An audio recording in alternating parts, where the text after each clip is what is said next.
Hi everyone, you're probably wondering why am I taping an air conditioner.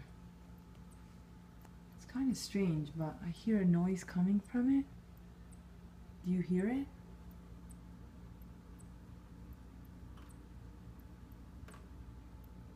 Seems almost as if there's a little birdie in there. I'm not sure. What's going on, so you hear the loud sound. I'm going to shut it off, I'm going to turn it off, and you'll hear it again. It's almost as if the birdie's inside the air conditioner. There it goes.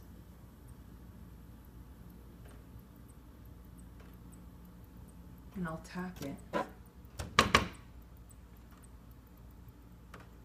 Trying to get my attention. I'm going to see if I could do something tomorrow morning because it's raining out now.